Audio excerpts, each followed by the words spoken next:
তাদের নসিবের মধ্যে আল্লাহ তওবা রাখে নাই। যারা রাসূলুল্লাহর শানে বেয়াদবি করবে তাদের নসিবের মধ্যে তওবা হয় না। এমন কিছু ইবাদতকারী আছে যাদের ইবাদত বندگی কোনো কাজে আসবে না, নাউজুবিল্লাহ। এটা আল্লাহর কথা। এই বাইতুল্লাহ যেমন সম্মানিত, আরাফাতের দিন যেমন সম্মানিত, এক মুসলমানের কাছে অপর মুসলমানের ধন সম্পদ, প্রাণ এবং সম্মান তার চেয়েও বেশি সম্মানিত। আসসালামু আলাইকুম ওয়া রাহমাতুল্লাহি ওয়া বারাকাতুহু। আলহামদুলিল্লাহ আলহামদুলিল্লাহ নাহমাদুহু ওয়া নুসাল্লি ওয়া নুসাল্লিমু আলা সাইয়্যিদিনা ওয়া মাওলানা মুহাম্মাদিন সাল্লাল্লাহু আলাইহি ওয়াসাল্লাম রাসূলিহিন নবিয়্যিল আমিনিল মাকিনিল কারীমির রাউফির রহিম ওয়া আলা আলিহি ওয়া আসহাবিহি ওয়া আহলি বাইতিহি আজমাইন, আম্মা বা'দ। أعوذ بالله من الشيطان الرجيم. بسم الله الرحمن الرحيم. قل إن كنتم تحبون الله فاتبعوني يحببكم الله ويغفر لكم ذنوبكم والله غفور رحيم. وأيضا قال الله عز وجل في شان حبيبه ومحبوبه مخبرا وآمرا: إن الله وملائكته يصلون على النبي يا أيها الذين آمنوا صلوا عليه وسلموا تسليما. صلى الله على سيدنا محمد وآله وأصحابه وسلم. صلى الله على سيدنا محمد وآله وأصحابه وسلم.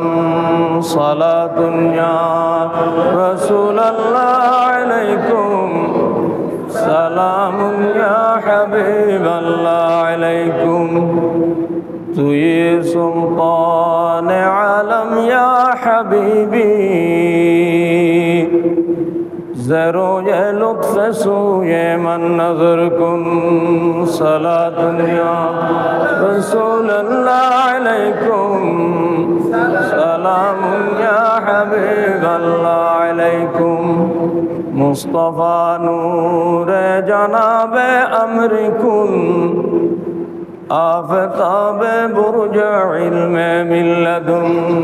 صلاة یا رسول اللہ علیکم، سلام یا حبیب اللہ علیکم. زمہجوری برآمد جان عالم، ترحم یا نبی اللہ ترحم. صلاة یا رسول اللہ علیکم، سلام یا حبیب اللہ علیکم. আম্মা বাদ। উপস্থিত সম্মানিত মুসল্লিবৃন্দ, রহিমানি ওয়া রাহিমাকুমুল্লাহ। আল্লাহ পাক রব্বুল আলামিনের দরবারে লক্ষ কোটি শুকরিয়া যে আল্লাহ তাআলা আমাদেরকে পবিত্র শবে বারাতের রাত্রি উদযাপন করার তৌফিক দান করেছেন। আলহামদুলিল্লাহ। চতুর্মুখী বিভ্রান্তিমূলক বক্তব্যের পরেও শবে বারাত তথা যেটাকে আরবিতে লাইলাতুল বারাআত বলা হয়, এই রাত্রিতে ইবাদত বন্দেগী করাকে বেদাত, হারাম, আরো অনেক ধরনের ফতোয়া দেওয়ার পরেও সাধারণ ইমানদার মুসলমানেরা এই পবিত্র রাত্রিতে আল্লাহর দরবারে কান্নাকাটি করেছে, মাগফিরাতের আরজি পেশ করেছে, ইবাদত বندگی করেছে। আল্লাহ পাক আমাদের এই ইবাদত বندگی, আমাদের আরজি কবুল করুন, আমিন। আগে আলোচনা করেছিলাম এই লাইলাতুল বারাআতে আল্লাহ তাআলা বনি কেলাব, বনি মুদির এবং বনি নজির, তিনটি প্রসিদ্ধ গোত্র আরবের তৎকালীন, এই তিনটি প্রসিদ্ধ গোত্রের যতগুলি মেষ, ভেড়া, বকরি আছে, এই মেষ, ভেড়া, বকরির পশমের সমপরিমাণ উম্মতকে, উম্মতে মুসলিমাকে আল্লাহ পাক মাগফিরাত দান করেন, সুবহানাল্লাহ। আমরা আশা করতে পারি এই পবিত্র রাত্রিতে আল্লাহ তাআলা আমাদেরকে মাগফিরাত দান করেছেন, আলহামদুলিল্লাহ। পাশাপাশি যে ইবাদত বندگিগুলি আমরা করেছি, আল্লাহ তাআলা আমাদের সেই ইবাদত বندگিগুলি কবুল করুন, আমিন। মানুষ হিসাবে মানুষের ভুল ত্রুটি হয়, ইচ্ছাই হোক অনিচ্ছাই হোক, শয়তানের ফেরেবে পড়ে হোক, যে কোনো কারণে মানুষ গুনাহের কাজ করে ফেলে, আল্লাহ এবং আল্লাহ রসুলের নাফরমানিমূলক কাজ করে ফেলে। কিন্তু আল্লাহ তাআলা তার বান্দাদের প্রতি এত বেশি রহিম, এত বেশি রহমান, এত বেশি দয়ালু, আল্লাহ তাআলা তার আপন বান্দাদেরকে যে কোনো বাহানায় মাগফিরাত দান করতে চান, সুবহানাল্লাহ। এই মাগফিরাত দানের যে উপলক্ষগুলি আল্লাহ তাআলা আমাদেরকে দিয়েছেন, সেই উপলক্ষগুলির অন্যতম হচ্ছে এই লাইলাতুল বারাআত। আর পাশাপাশি সারা বছরের গুনাহের মাগফিরাত পাওয়ার জন্য আল্লাহ তাআলা একটা বিশেষ ব্যবস্থা রেখেছেন আমাদের জন্য, অর্থাৎ উম্মতে মুহাম্মাদিয়ার জন্য। সেটা কি? আমরা ইচ্ছাই হোক অনিচ্ছাই হোক, শয়তানের প্ররোচনায় হোক, গুনাহ করে ফেলব, কিন্তু গুনাহ করে ফেলার পরেও আল্লাহ তাআলা আমাদেরকে এই গুনাহগুলি মাগফিরাত দেওয়ার একটা মাধ্যম রেখেছেন, একটা উপলক্ষ রেখেছেন। সেটা হচ্ছে ইমানদার মুসলমান যারা সত্যিকার অর্থেই সৈয়দুল মুরসালিন, ইমামুল আম্বিয়া, হুজুর করিম রউফুর রহিম সাল্লাল্লাহু আলাইহি ওয়াসাল্লামের আনুগত্য করবে, হুজুর করিম সাল্লাল্লাহু আলাইহি ওয়াসাল্লামের ফরমা বরদারি করবে, হুজুর করিম সাল্লাল্লাহু আলাইহি ওয়াসাল্লামের প্রতিটি সুন্নতকে আমল করার জন্য চেষ্টা করবে। আল্লাহ তাআলা ওয়াদা দিয়েছেন সেই ধরনের বান্দাকে আল্লাহ তাআলা মাগফিরাত দান করবেন, সুবহানাল্লাহ। আল্লাহ বলছেন, হে রাসূল আপনি বলে দিন আপনার উম্মতকে, কুল ইন কুনতুম তুহিব্বুনাল্লাহ ফাত্তাবিউনি। হে রাসূল আপনি আপনার উম্মতদেরকে জানিয়ে দিন, বলে দিন, তারা যদি আল্লাহর সাথে মহব্বত রাখতে চায়, বান্দারা যদি আল্লাহকে মহব্বত করতে চায়, আল্লাহর প্রেম ভালোবাসা যদি অন্তরে ধারণ করতে চায়, ফাত্তাবিউনি, হে রাসূল আপনি বলুন তোমরা আমি রাসূলের অনুসরণ করো, সুবহানাল্লাহ। তাহলে রাসূলের অনুসরণ করলে, রাসূলের ইত্তেবা করলে, রাসূলের বাধ্যগত থাকলে, রাসূলের অনুগত হলেই সেই ব্যক্তি আল্লাহ তাআলার মহব্বত পেয়ে যাবে, সুবহানাল্লাহ। আল্লাহর মহব্বত পাওয়ার অন্যতম শ্রেষ্ঠ যেটা মাধ্যম, সেটা হচ্ছে রসুলের আনুগত্য করা। তো যারা এই রসুলের আনুগত্য করবে তারা তো আল্লাহর মহব্বত পেয়েই গেল। তারপরে কি হবে? আল্লাহ বলছেন যারা এই ধরনের হবে, অর্থাৎ রসুলের আনুগত্য করবে, রসুলকে অনুসরণ করবে, তারা তো আল্লাহর মহব্বত পেয়েই গেল। তাদের জন্য আল্লাহর পক্ষ থেকে তারপরের পুরস্কার হচ্ছে ইয়াগফিরু লাকুম যুনুবাকুম, আল্লাহ তাআলা তাদের গুনাহগুলি মাফ করে দেবেন। সুবহানাল্লাহ, ওয়াল্লাহু গফুরুর রহিম, আল্লাহ তাআলা বড় দয়ালু, ক্ষমাশীল। সুবহানাল্লাহ।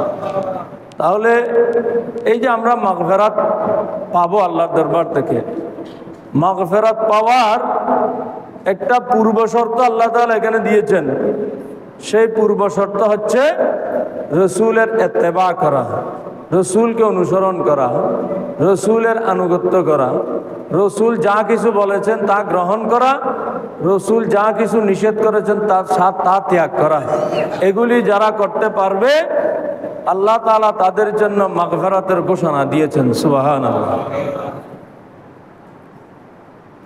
এখন আমরা আল্লাহর কাছে মাগফিরাত চাই, গুনাহ মাফ চাই, কিন্তু রসুলের অনুসরণ করি না। এটা হচ্ছে ইমানদারদের জন্য বড় বদনসিবের বিষয়। আমার রসুল তো এমন আদর্শ, যেটা আল্লাহ বলেছেন লাকাদ কানা লাকুম ফি রাসূলিল্লাহি উসওয়াতুন হাসানাহ,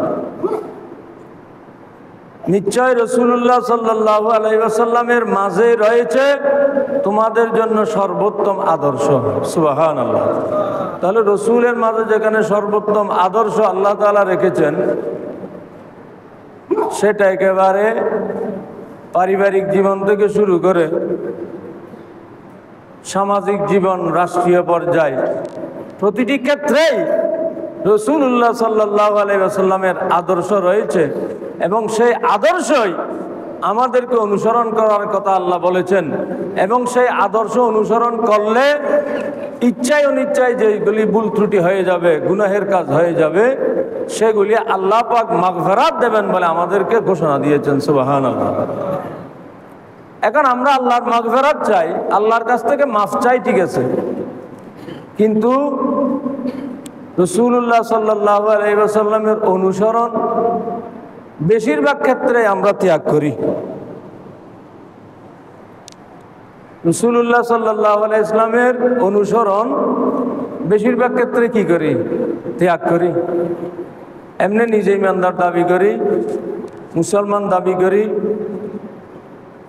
আল্লাহর মহব্বত আমরা পেতে চাই, জান্নাতেও যেতে চাই, আল্লাহ দরবারের থেকে আমরা মাগফিরাত লাভ করতে চাই, এগুলি সব ঠিক আছে, কিন্তু এগুলির জন্য আল্লাহ যে পূর্ব শর্তটা দিয়েছেন, সেই পূর্ব শর্ত অনেকে আমরা পালন করি না। তো সামনে রমজান মাস আসছে, এই রমজান মাসকে সামনে নিয়ে আমাদের নিজেদের সাথে নিজেদের ওয়াদা হয়ে যাক যে আমরা ইনশাআল্লাহ আল্লাহ রসুল সাল্লাল্লাহু আলাইহি ওয়াসাল্লাম যেভাবে আমাদেরকে আমাদের জীবন পরিচালনার হুকুম দিয়েছেন, নির্দেশ দিয়েছেন, আমরা আমাদের জীবনকে সেভাবে পরিচালনা করব ইনশাআল্লাহ। যদি এভাবে করতে পারি তাহলে ওই ফাকাদ ফাযা ফাওজান আযীমা, আল্লাহ বলেছেন যারা এইভাবে করবে, রসুলের ইত্তেবা যারা করবে, রসুলের অনুসরণ যারা করবে, রসুলের সুন্নত মোতাবেক যারা আমল করবে, তারাই হচ্ছে চরম পর্যায়ের, উৎকৃষ্ট পর্যায়ের, তারা সফলতা প্রাপ্ত। সুবহানাল্লাহ। তাহলে চরম পর্যায়ের একেবারে আখিরাতে আমরা যদি সফল হতে চাই, এই সফলতার জন্য অন্য কোনো বিকল্প নাই। বিকল্প হচ্ছে একটাই, সেটা হচ্ছে আমার রসুলের অনুসরণ করা। রসুলের অনুসরণ তো আমরা একেবারে পারিবারিক জীবন থেকে শুরু করতে পারি। ইতিপূর্বে আমি একাধিকবার আপনাদের খেদমতে আলোচনা করেছি, পরিবার আমরা কিভাবে চালাবো, স্ত্রীর সাথে কেমন ধরনের ব্যবহার হবে, সন্তান সন্ততিকে কি তালিম দেব, সমাজের মানুষের সাথে কিভাবে আচার আচরণ করব, সমাজপতি হয়ে গেলে আমানতদারির সাথে কিভাবে সমাজপতির এই দায়িত্ব পালন করবে, ব্যবসা করতে গেলে ব্যবসা কিভাবে পরিচালনা করবে, চাকরি করতে গেলে কিভাবে আমানতদারির সাথে চাকরি করবে, রাষ্ট্রীয় পর্যায়ে যদি কোনো গুরুত্বপূর্ণ দায়িত্ব অর্পিত হয়ে যায় সেই দায়িত্ব কিভাবে প্রতিপালন করবে, এই সবগুলি বিষয় নিয়ে ইতিপূর্বে একাধিকবার আপনাদের খেদমতে আলোচনা করেছি। এই সবগুলি বিষয়ে আমার রসুল সাল্লাল্লাহু আলাইহি ওয়াসাল্লাম আমাদের জন্য আদর্শ, আমাদের জন্য মডেল, আমাদের জন্য হুকুম রেখে গিয়েছেন। সেই হুকুমগুলি যদি আমরা পালন করি তাহলে এই সত্যিকার অর্থে আমরা দুনিয়া আখিরাতে সফলতা লাভ করতে পারবো। সুবহানাল্লাহ।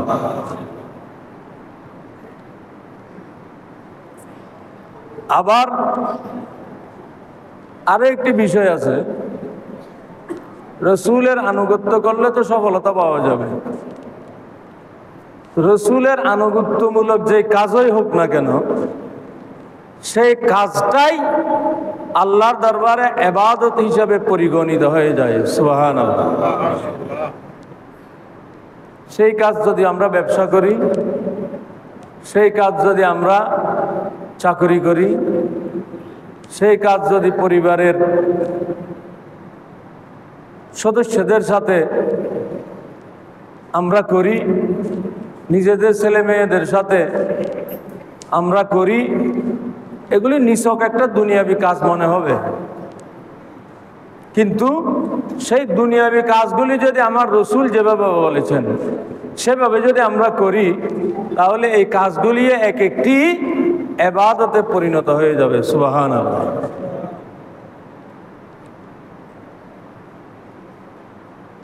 এই যে ইবাদতগুলি আবার সুরক্ষার জন্য কিছু কাজ আছে। ইবাদত তো অনেকেই করবে, মেহনত পরিশ্রম অনেকেই করবে, কিন্তু আল্লাহ বলেছেন এমন কিছু মেহনতকারী আছে, এমন কিছু ইবাদতকারী আছে যাদের ইবাদত বন্দেগী কোনো কাজে আসবে না। নাউজুবিল্লাহ। এটা আল্লাহর কথা। আল্লাহ বলেছেন আমিলাতুন নাসিবাতুন তাসলা নারান হামিয়া। এমন কিছু আমলকারী আছে যারা আমল করবে, ইবাদত করবে, মেহনত করবে, পরিশ্রম করবে, কিন্তু তাসলা নারান হামিয়া, তাদেরকে জাহান্নামে পাঠিয়ে দেওয়া হবে। নাউজুবিল্লাহ। এটা কেন হলো? ইবাদত তো করেছে, পরিশ্রম করেছে, মেহনত করেছে, কিন্তু মেহনতের জাযা, পরিশ্রমের প্রতিদান, ইবাদতের সওয়াব কোনোটাই আল্লাহর পক্ষ থেকে লাভ করতে পারল না। সেই ব্যক্তি জাহান্নামী হয়ে গেল। কেন হলো? এই জন্য ইবাদতগুলি যাতে সুরক্ষিত থাকে এই জন্য কিছু আমল আছে। ইবাদত যাতে কি না হয়, ধ্বংস না হয়, নষ্ট না হয়। মানুষের ইবাদতও কিন্তু নষ্ট হয়ে যায়, ইমানদার মুসলমানদের ইবাদত।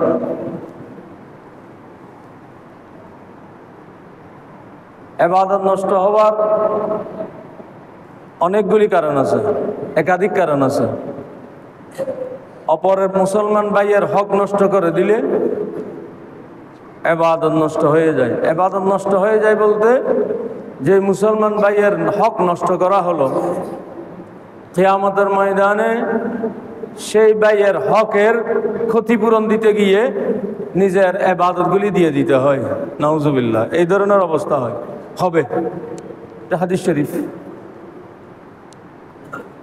নিজে অনেক ইবাদত করেছে, নামাজ আছে, রোজা আছে, হজ আছে, যাকাত আছে, ইবাদতের জুরি আছে বিশাল, কিন্তু কিয়ামতের ময়দানে কিছু ইমানদার ভাইয়ের হকের পরিপূর্ণতা দিতে গিয়ে হক নষ্ট করেছে, দুনিয়ায় জায়গা জমি টেলাটেলি করেছে, অবৈধভাবে অর্থ আত্মসাৎ করেছে, টাকার ঋণ নিয়ে হাওলাত নিয়ে ফেরত দেয়নি, বাকি সদাই করেছে কিন্তু বাকি পরিশোধ করেনি, ওগুলো কিন্তু ওই কিয়ামতের ময়দানে পরিশোধ করতে হবে। তো কিয়ামতের ময়দানে কি দিয়ে পরিশোধ করবে? কিয়ামতের ময়দানে তো এগুলি পরিশোধ করার জন্য কোনো নগদ অর্থও থাকবে না, কোনো টাকা পয়সা বা স্বর্ণ চাঁদিও থাকবে না। সেখানে এগুলি কিভাবে পরিশোধ হবে? সেখানে এগুলি পরিশোধ করতে হবে নিজের কৃত নেক আমলগুলি দিয়ে। নিজে নামাজ পড়েছে, একজনের দায় পরিশোধ করতে গিয়ে নামাজ শেষ হয়ে গেল, নামাজ দিয়ে পরিশোধ করেছে। আরেকজনের দায় পরিশোধ করতে গিয়ে রোজা দিয়ে পরিশোধ করতে হয়েছে, রোজা শেষ হয়ে গেছে। আরেকজনের দায় পরিশোধ করতে হজ দিয়ে পরিশোধ করতে হয়েছে, হজ শেষ হয়ে গেছে। এইভাবে সমস্ত ইবাদত বন্দেগী শেষ হয়ে যাওয়ার পরে ওই ইবাদতকারী ব্যক্তিটিকে আল্লাহ তাআলা জাহান্নামে পাঠিয়ে দেবেন, নাউজুবিল্লাহ। হাদিস শরীফ। তাহলে ইবাদত, এই একটি কারণে ইবাদত কি হয়ে গেল? নিজের ইবাদত বেকার হয়ে গেছে। ইবাদত নিজে করেছে, পরিশ্রম নিজে করেছে, শ্রম নিজে দিয়েছে, মেহনত নিজে করেছে, কিন্তু এগুলির সব প্রতিদান পেয়ে গেছে অপর একজন মানুষ, ওই নিজের একটু অবহেলার কারণে। দুনিয়ায় থাকতে সামান্য অবহেলা করেছে, কি হবে আর 5-10 টাকার বিষয়, সদাই করেছি, দেব করতে করতে দুনিয়া থেকেই বিদায় নিয়ে গেছে। ওগুলির দায় ওখানে পরিশোধ করতে গিয়ে সারা জীবনের রোজা শেষ হয়ে গেছে। তাহলে এগুলি হচ্ছে দুনিয়ায় থাকাকালীন সময় আমরা সামান্য কি করি, একটু অবহেলা করি। এগুলি অবহেলা করার সুযোগ নাই। এই সামান্য অবহেলায় কত মূল্যবান সম্পদ ইবাদত বন্দেগী বেকার হয়ে যেতে পারে, নাউজুবিল্লাহ। এটা হচ্ছে একটা। ইবাদত নষ্ট হয়ে যাওয়ার আরো একটা কারণ আছে, অনেকগুলি কারণ আছে, সবগুলি তার একসাথে আলোচনা করা যায় না। আর বিভিন্ন সময় বিভিন্ন বিষয় নিয়ে তো আলোচনা করি, আপনাদের মনে থাকে কিনা জানি না। মা বাবার নাফরমানির কারণেও ইবাদত নষ্ট হয়ে যায়।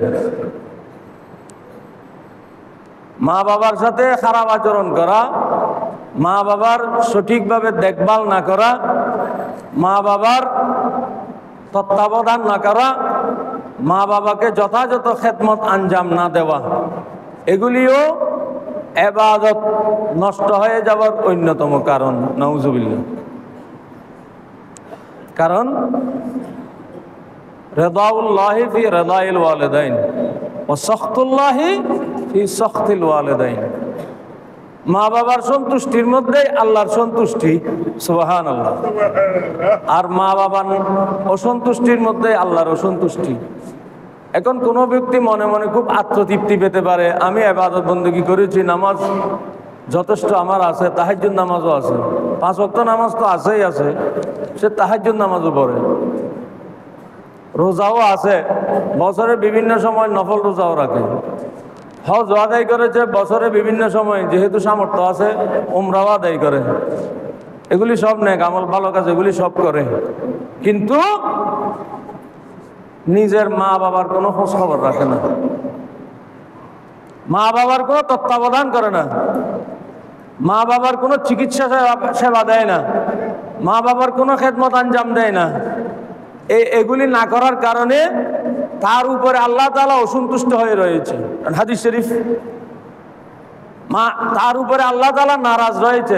তাহলে আল্লাহ যার উপর নারাজ থাকবে তার ইবাদত, নামাজ, রোজা, হজ, যাকাত এগুলি কি কাজে আসবে? এগুলি সব বেকার হয়ে যেতে পারে, নাউজুবিল্লাহ। ইবাদত নষ্ট হওয়ার অন্যতম আরেকটি কারণ হচ্ছে এটা।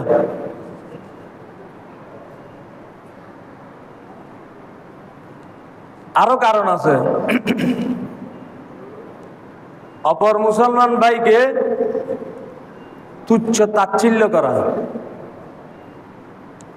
এটা কিন্তু আমাদের সমাজে একেবারে মহামারীর মতো ছড়িয়ে গেছে। আমি এখন টাকাওয়ালা হয়ে গেছি, পয়সাওয়ালা হয়ে গেছি, বিত্তশালী হয়ে গেছি, সমাজপতি হয়ে গেছি, সমাজের অত্যন্ত গণ্যমান্য ব্যক্তি হয়ে গেছি, এই জন্য আর গ্রামের সমাজের সাধারণ মানুষকে আর মানুষ বলে গণ্য করতে চাই না। এই ধরনের মানুষের সংখ্যা কিন্তু আমাদের সমাজে কম নয়, আছে, যথেষ্ট আছে। হেকারত যেটাকে বলা হয়, অপর ভাইকে তাচ্ছিল্য করা হয়। অপর ভাইকে তাচ্ছিল্য করাটা অনেক পরের কথা। কোন ইমানদার মুসলমান নিজের গৃহবৃত্ত, ঘরের যারা গৃহকর্মী আছে, ঘরের কাজ কারবার করে, এরকম আছে না আমাদের অনেকের ঘরে, একজন গৃহকর্মীর সাথেও একজন ইমানদার মুসলমান কখনো খারাপ আচরণ করতে পারে না। সুবহানাল্লাহ। গৃহকর্মী, সে গৃহবৃত্ত, এই গৃহবৃত্তের একটা হক আছে, তারও একটা সম্মান আছে। কিন্তু আমরা অপর ভাইকে তুচ্ছ তাচ্ছিল্য করার মধ্যে এক ধরনের আনন্দ পাই। কিছু কিছু মানুষ এই ধরনের আছে। অথচ হাদিস শরীফে কি বলা হয়েছে? এই যে বিদায় হজের ভাষণ, বিদায় হজ যেটা হলো, রাসূলুল্লাহ সাল্লাল্লাহু আলাইহি ওয়াসাল্লাম এই বিদায় হজে একটা খুতবা দিয়েছিলেন, যেটি ইতিহাসে বিদায় হজের ভাষণ নামে পরিচিত। এটা বিশ্বের মানবের ইতিহাসে মানব জাতির দিক নির্দেশনামূলক পৃথিবীর ইতিহাসে শ্রেষ্ঠতম একটা খুতবা। সুবহানাল্লাহ। এই বিদায় হজের রাসূলুল্লাহ সাল্লাল্লাহু আলাইহি ওয়াসাল্লাম যে খুতবা দিয়েছিলেন, সেই খুতবাটি, সে খুতবার এক পর্যায়ে রাসূল সাল্লাল্লাহু আলাইহি ওয়াসাল্লাম বললেন কি, আজকের দিন আরাফাতের দিন। আরাফাতের দিন অত্যন্ত পবিত্র, আমরা সবাই তাজিম করি আরাফাতের দিনকে, সবাই সম্মান জানায় আরাফাতের দিনে। আবার আরাফাতের দিন এই 9ই জিলহজ, এই দিন রোজা রাখাও সুন্নত। তাহলে এই দিনটি অত্যন্ত সম্মানিত। রাসূল সাল্লাল্লাহু আলাইহি ওয়াসাল্লাম বললেন, তোমরা কি জানো এই আরাফাতের দিনটি কেমন? এই আরাফাতের দিন অত্যন্ত সম্মানিত, অত্যন্ত মর্যাদাবান। আবার এই বাইতুল্লাহ শরীফ যেটা, এই বাইতুল্লাহ শরীফ আমাদের জন্য অত্যন্ত সম্মানিত, অত্যন্ত মর্যাদাবান। কেমন মর্যাদাবান এটা আমরা সাধারণভাবে বুঝি না। আমরা ঘুমানোর সময় বাইতুল্লাহ যেদিকে কেবলা, কেবলার দিকে পাও দিই না। কেবলা তো এখানে নয়, কাবা শরীফ তো এখানে নয়।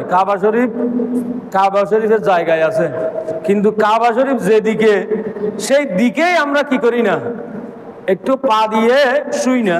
এটা কাবা শরীফকে ইজ্জত করি। কাবা শরীফের দিকে পায়খানা প্রস্রাব করা এটা গুনাহের কাজ, হারাম আমাদের ইমামের মতে। তাহলে দিকটা পর্যন্ত এমন সম্মানিত, কাবা শরীফ কেমন সম্মানিত? তাহলে কাবা এত সম্মানিত, এত মর্যাদাবান। তোমার রাসূল বললেন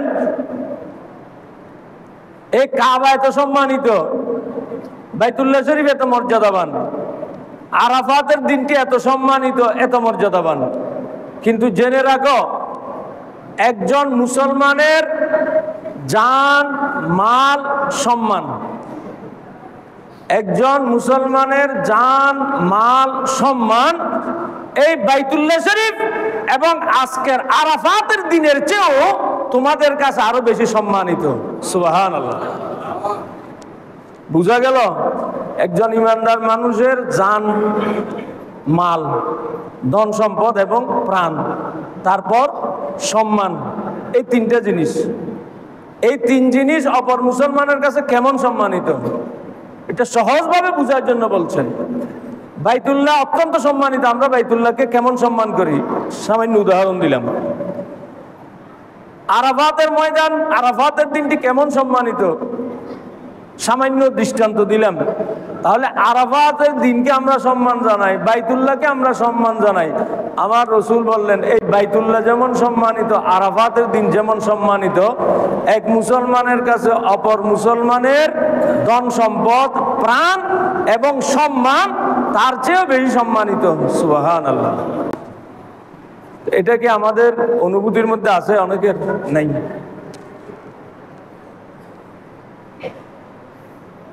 এজন্য আল্লাহ রাসূল বলেছেন এক মুসলমান অপর মুসলমানকে কি করতে পারে না,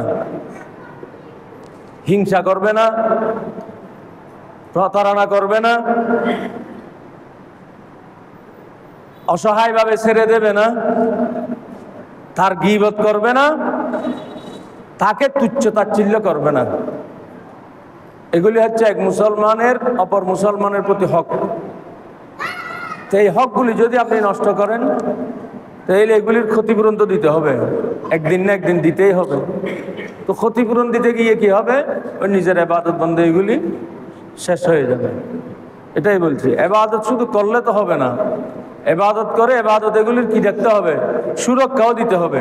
তো সুরক্ষা দিতে আমাদের এই কাজগুলি করতে হবে। ইবাদত নষ্ট হওয়ার আরেকটা কারণ আছে, যেগুলি ইদানিং কালে আমাদের দেশে খুব বেশি শুরু হয়ে গেছে। ইবাদত নষ্ট হয়ে যাওয়ার আরেকটা অন্যতম কারণ হচ্ছে রাসূলুল্লাহ সাল্লাল্লাহু আলাইহি ওয়াসাল্লামের সুমহান মর্যাদায় কথা বলার ক্ষেত্রে অসঙ্গত কথা বলা। রসুলের সুমহান মর্যাদার ক্ষেত্রে যে রসুলের যে শান, এই শানের ব্যাপারে আলোচনা করার ক্ষেত্রে, কথা বলার ক্ষেত্রে অসঙ্গত অসতর্ক মন্তব্য করা। এই অসঙ্গত অসতর্ক মন্তব্য করার কারণে নিজেদের সারা জীবনের ইবাদত নষ্ট হয়ে যেতে পারে। নাউজুবিল্লাহ। এটা কোনো সাধারণ কথা না, এটা আল্লাহর কথা বললাম, কোরআন শরীফের কথা। একবার রাসূলুল্লাহ সাল্লাল্লাহু আলাইহি ওয়াসাল্লামের সামনে একেবারে হযরত সৈয়দুনা আবু বকর সিদ্দিক আর হযরত ওমর ফারুক কোনো একটা বিষয় নিয়ে তাদের মধ্যে কিছুটা দ্বন্দ্ব হয়ে গেছে। মানুষ হিসেবে তো হতে পারে এই ধরনের কোনো একটা বিষয় নিয়ে তাদের মধ্যে একটু কথা কাটাকাটির পর্যায়ে চলে গেল। তো দুইজনে যেহেতু একটু কথা কাটাকাটির পর্যায়ে চলে গেল, দুইজনের আওয়াজ একটু বড় হয়ে গেল। কথা কাটাকাটি করতে গেলে তো এই ধরনের হয় মানুষের। তো দুইজনের আওয়াজ একটু বড় হয়ে গেল। রাসূলুল্লাহ সাল্লাল্লাহু আলাইহি ওয়াসাল্লামের সামনেই এতটুকুতেই আল্লাহ তাআলা সতর্ক করে আয়াত নাজিল করে দিলেন। এটা কেমন বেয়াদবি হয়েছে সামান্য বুঝেন। তার রসুল সামনে বসা আছে, রসুলের সামনে তারা দুইজন সাহাবী, দুইজনেই কিন্তু জান্নাতের সুসংবাদ প্রাপ্ত সাহাবী। কথা বলার ক্ষেত্রে সামান্য আওয়াজ বড় হয়ে গেছে, এতটুকু আল্লাহ সহ্য করলেন না। আল্লাহ নীতিমালা ঘোষণা করে দিলেন, ইয়া আইয়ুহাল্লাযীনা আমানু লা তারফাউ আসওয়াতাকুম ফাওকা সাওতিন নাবিয়্যি ওয়ালা তাজহারু লাহু বিল কওলি কাজাহরি বাদিকুম লিবাদিন আন তাহবাতা আমালুকুম। এই ইমানদার মুসলমানরা, খবরদার, লা তারফাউ আসওয়াতাকুম ফাওকা সাওতিন নাবিয়্যি, তোমরা তোমাদের গলার আওয়াজকে কোন সময় আমার রসুলের আওয়াজের চেয়ে বড় করবে না। সুবহানাল্লাহ। রসুলের সামনে আওয়াজও বড় করা যাবে না। আরো কি, ওয়ালা তাজহারু লাহু বিল কওলি কাজাহরি বাদিকুম লিবাদিন, তোমরা এমন আওয়াজে কথা বলবে না যেমনই ভাবে তোমরা পরস্পর কথা বলো। আমরা পরস্পর কথা বললে এগুলির কোনো খেয়াল থাকে না, কথা বলতেই থাকি। পরস্পর কথা বললে অনেক সময় বড় আওয়াজে কথা বলি, ছোট আওয়াজে কথা বলি, অসতর্কভাবে কথা বলি। আল্লাহ বলছেন, খবরদার, তোমরা পরস্পর যেভাবে কথা বলো রাসূলুল্লাহর সামনে পরস্পর এই ধরনের উচ্চ আওয়াজে কোনো কথাই বলবে না। সুবহানাল্লাহ।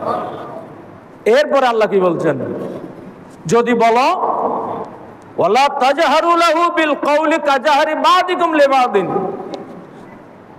পরস্পর যে উচ্চ আওয়াজে কথা বলো রাসূলের সামনে যদি সেই ধরনের উচ্চ আওয়াজে কথা বলো, তাহলে কি হবে, আন তাহবাতা আমালুকুম ওয়ালা তাশউরুন, তোমাদের জীবনের সমস্ত আমল নষ্ট হয়ে যাবে, বরবাদ হয়ে যাবে। নাউজুবিল্লাহ। সমস্ত আমল তো বরবাদ হয়ে যাবে, নষ্ট হয়েই যাবে, কিন্তু লা তাশউরুন, তোমরা বুঝতেও পারবে না তোমাদের সমস্ত আমল তো ধ্বংস হয়ে গেছে। নাউজুবিল্লাহ। তাহলে রসুলের সামনে যেখানে কথা বলার ক্ষেত্রেও কি করতে হয়, সতর্ক থাকতে হয়। উচ্চ আওয়াজে কথা বলা যায় না, উচ্চ আওয়াজে কথা বললে, আল্লাহ বলছেন উচ্চ আওয়াজে কথা বললে তোমার আমল শেষ হয়ে যাবে, সমস্ত আমল বরবাদ। কিন্তু এটা তুমি বুঝতেও পারবে না। তাহলে রসুলের ক্ষেত্রে এই জন্য কি বলতে হয়, রসুলের ক্ষেত্রে কথা বলার সময়, রসুলের শানে বাক্য প্রয়োগের সময়, রসুলের শানে শব্দ প্রয়োগের ক্ষেত্রে অত্যন্ত সতর্ক থাকতে হবে। অসতর্ক মন্তব্য করলে ইবাদত বাতিল, সোজা কথা। তো রসুলের সামনে যেখানে উচ্চ আওয়াজেও কথা বলা যায় না, সেখানে যদি রসুলকে যেন তেন কথা বলা হয়, বলা হয় না, রসুলকে নিরক্ষর বলা হলো, নাউজুবিল্লাহ। রসুলকে কাউবয় বলা হলো, রাখাল বালক। রসুলকে একেবারে লেখাপড়া জানা, আলিফ বা তা আসা এগুলিও রসুল জানেন না বলা হলো। এক মৌলবী তো রসুলকে তালাকও দিয়ে ফেললো। এগুলি করলে কি হয়, এরা এত বেশি বদনসিব যারা রাসূলুল্লাহ সাল্লাল্লাহু আলাইহি ইসলামের সুমহান মর্যাদায় কথা বলার ক্ষেত্রে যারা সতর্ক সঙ্গত মন্তব্য করে না, তারা এত বদনসিব যে তাদের নসিবের মধ্যে তওবাও নসিব হয় না, তারা তওবা করার সুযোগ পায় না। কেন পায় না জানেন? ওই আল্লাহ বলেছেন লা তাহবাতা আমালুকুম আন তাহবাতা আমালুকুম, তোমাদের আমল ধ্বংস হয়ে যাবে, কিন্তু ওয়ালাকিন লা তাশউরুন, তোমরা বুঝতেও পারবে না। এখন এরা বুঝতে পারে না যে রসুলের শানে এই জঘন্য জঘন্য মন্তব্য করার কারণে তাদের জীবনের সমস্ত ইবাদত নষ্ট হয়ে গেছে, এটা তারা বুঝতেই পারে নাই। এখন বুঝতে না পারার কারণে তারা তওবাও করবে না। দেখছেন না, এখন এই যে নিরক্ষর বলা হলো, রাখাল বালক বলা হলো, তারা যারা বলেছে এই ধরনের জঘন্য মন্তব্যগুলি, তারা অনুতপ্ত হওয়া, অনুসূচিত হওয়া তো অনেক পরের কথা। বরং তাদের দলীয় মোল্লা মৌলবীরা এই কথাগুলি সঠিক বলেছে বলে আরো বেশি বেশি করে রাসূলুল্লাহর শানে বেয়াদবি করা শুরু করে দিয়েছে, নাউজুবিল্লাহ। তারা বলতেছে এটা তো সঠিক কথা বলেছে, রসুল তো রাখাল বয়, রসুল তো রাখাল বালক, রসুল তো নিরক্ষর ছিলেন। এই ধরনের কথা সে একদিন একজনে বলেছে, এখন তাদের দলের অন্যান্যরা সবাই তাকে সুরক্ষা দেওয়ার জন্য রাসূলুল্লাহর শানে আরো বেশি গুস্তাখি, আরো বেশি বেয়াদবি শুরু করেছে, নাউজুবিল্লাহ। তো এটা হচ্ছে কেন? কারণ তাদের নসিবের মধ্যে আল্লাহ তওবা রাখে নাই। যারা রাসূলুল্লাহর শানে বেয়াদবি করবে তাদের নসিবের মধ্যে তওবা হয় না, তওবা তাদের নসিবের মধ্যে আসে না, বরং তারা আরো বেশি উদ্যত হয়ে যায়। কিন্তু এমনি গুনাহের কাজ করলে, যারা গুনাহের কাজ করে তাদের অন্তরের মধ্যে এক ধরনের অনুতাপ থাকে। কোনো ইমানদার মুসলমান, যদিও কোনো ইমানদার, সত্যিকারের কোনো ইমানদার তো গুনাহের কাজ আনন্দ নিয়ে করে না, গুনাহের কাজ করলেও অন্তরের মধ্যে এক ধরনের অনুতাপ থাকে, এক ধরনের অনুশোচনা থাকে। এই জন্য পরবর্তীতে হোক বা ওই সময় হোক, সেই ব্যক্তি আল্লাহর কাছে তওবা করে ফেলে, আল্লাহ আমি এই গুনাহের কাজ করেছি, এই অন্যায় কাজ করেছি, আল্লাহ তুমি আমাকে মাফ করে দাও। এই ধরনের অনুতাপ নিয়ে, অনুশোচনা নিয়ে আল্লাহর দরবারে তওবা করলে আল্লাহ তওবা কবুল করেন, সুবহানাল্লাহ। কিন্তু রাসূলুল্লাহর শানে যারা এই ধরনের অসঙ্গত আচরণ করে, অসঙ্গত মন্তব্য করে, তাদের এই অনুভূতি সৃষ্টি হয় না। আমরা যে এই কথাটি বলেছি, এটা একটা জঘন্য কথা বলেছি, খারাপ কথা বলেছি, অসংগত আচরণ করেছি, এটা তাদের অনুভূতিতে সৃষ্টি হয় না। এই অনুভূতিতে সৃষ্টি না হওয়ার কারণে তারা আর তওবাও করে না। এই তওবা না করেই তারা ওই ইবাদত বندگিগুলি সব নষ্ট করে দুনিয়া থেকে বিদায় নেয়, নাউজুবিল্লাহ। এই জন্য রাসূলুল্লাহর শানে যারা এই অসংগত আচরণ করে তাদের তওবাও নসিব হয় না, এটা তাদের একটা বদনসিবের বিষয়। এই জন্য খেয়াল রাখতে হবে, আমরা শুধু ইবাদত করলেই হবে না। এখন ইবাদতের নসিহত হয় ঠিক আছে, কিন্তু ইবাদতগুলি তো সুরক্ষা দিতে হবে। ইবাদতগুলির যে আমি যে জুরিতে রাখলাম, সেই জুরির মধ্যে যদি তলায় না থাকে, তাহলে তলাবিহীন জুরি বলে না, তো ওখানে যত কিছু নিলাম আর সেগুলি কি হলো? এই জন্য ইবাদত বন্দেগীর যদি সুরক্ষা দিতে হয়, এই আমলগুলির ব্যাপারে চিন্তা করতে হবে। আল্লাহ পাক আমাদেরকে বুঝার তৌফিক দান করুন, আমিন।